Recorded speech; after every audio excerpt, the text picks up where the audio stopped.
Hi everybody, today we'll be talking about romance, sex, and your brain. That's right, there is a relationship between romance and sex, but what you're going to learn from this short video is the relationship between all three. Your brain is crucial. Now let me tell you about the neurochemistry of romance and relationship.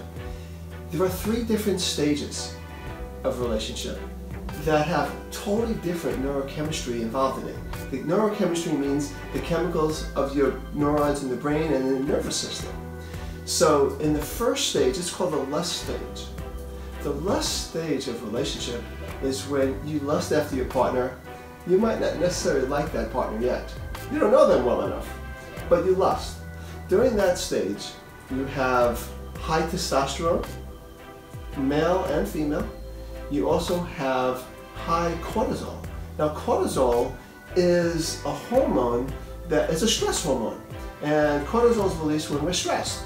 Well, when we're in a lust stage, there's a little stress involved in it, isn't it, right? I mean, you have a new person, you don't know much about them, it's exciting.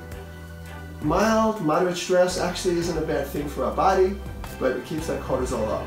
I mean, extreme stress is another story, but we're not talking about that in the lust stage.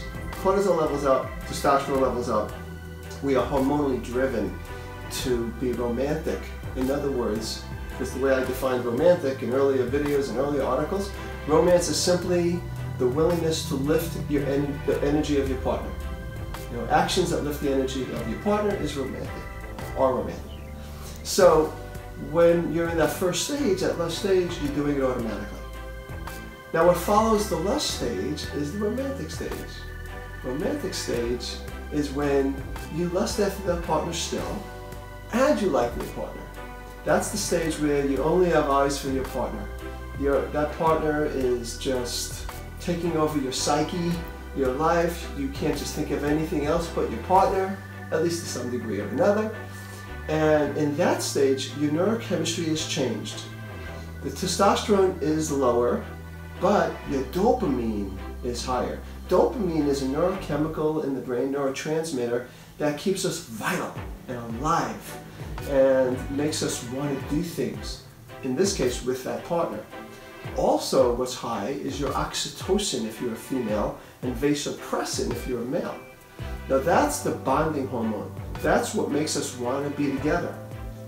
That's very important to develop that specialness between the couple. And you're, again, hormonally driven and chemically driven to be romantic.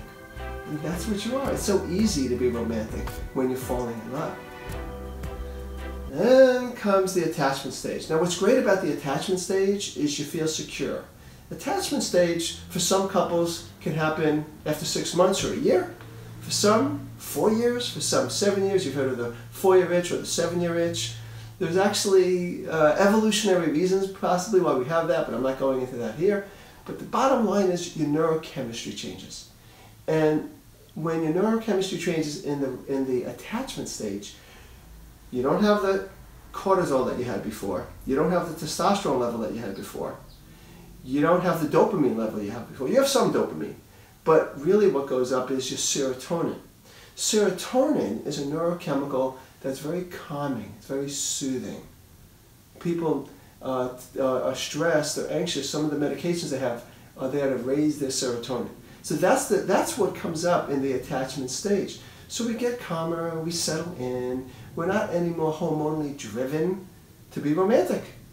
Now, and here's the good news, we have to create neurochemistry.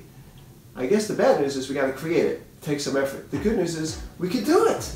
We could do that. As a person who wrote a book called The Long Hot Marriage, which is totally nonfiction, it's based on couples I've seen, thousands of them over and over, who have created this chemistry. You could do it. You know, The Long Hot Marriage is not a fairy tale. You can do it. Why passion dies is because people think that it should be done for them, like it was. You know, in the lust stage and the romantic stage, the chemistry in your body did it for you. Now you got to do it.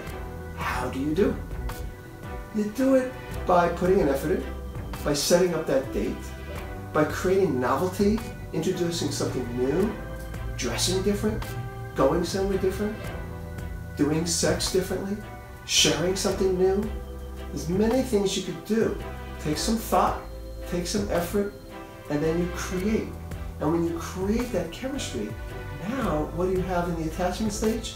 You have the safety and the soothingness that the serotonin has, but now you're creating the dopamine, maybe even a little cortisol, creating some excitement, some stress, some newness, some risk, and now you've created the romance. So why not?